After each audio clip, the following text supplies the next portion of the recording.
കണ്ടപ്പോ ചോദിക്കുന്നു, എന്തേ നിങ്ങൾ രണ്ടുപേരും കൊണ്ട് പോകുന്നത്? ഒന്നില്ല തങ്ങളെ, വിശന്ന് കൊണ്ടിറങ്ങിയതാണ്. അപ്പൊ തങ്ങളുടെ മറുപടി, ഞാനും എനിക്ക് വിശപ്പ് സഹിക്കാൻ കഴിയാതെ ഇറങ്ങിയതാ. മൂന്നുപേരും കൂടി നടക്കുന്നു. അങ്ങനെ അബൂ അയ്യൂബുൽ അൻസാരി തങ്ങളുടെ വീട്ടിലേക്ക് എത്തുന്നു.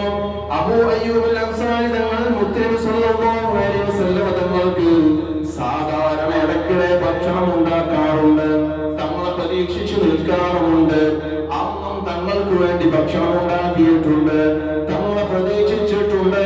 പക്ഷേ പ്രതീക്ഷ നഷ്ടപ്പെടുന്ന രൂപത്തിൽ ഒരു സമയമായപ്പോൾ അത് അബൂ അയ്യൂബുൽ അൻസാരി തങ്ങൾ ഭക്ഷണം വീട്ടിലുള്ളവർക്ക് കൊടുത്തു. അത് തീർന്നുപോയി. അപ്പോഴാണ് തങ്ങൾ കയറി വരുന്നത്. വീട്ടിൽ അബൂ അയ്യൂബുൽ അൻസാരി തങ്ങളില്ല, ഭാര്യയേ ഉള്ളൂ.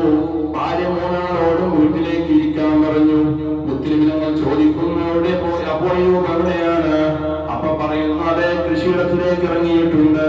ഇത് അവിടെ ദൂരെ നിന്ന് അബൂ അയ്യൂബുൽ അൻസാരി തങ്ങൾ കേൾക്കുന്നു.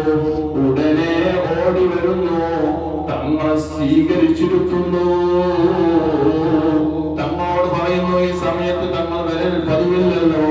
ഇല്ല, ഞാൻ ഇങ്ങനെ വന്നതാണ്. തങ്ങൾക്ക് ആ കൃഷിയിടത്തിലിറങ്ങി നല്ല ഈത്തപ്പഴ മരത്തിൽ നിന്ന് നല്ല പഴുത്ത ഈത്തപ്പഴവും നല്ല വിവിധങ്ങളായ തരത്തിലുള്ള ഈത്തപ്പഴങ്ങളൊക്കെ പറിച്ചുകൊണ്ട് തങ്ങൾക്ക് കൊടുക്കുന്നു. തങ്ങളോട് കഴിക്കാൻ വേണ്ടി പറയുന്നു. എന്നിട്ട് പറഞ്ഞു, ഞാൻ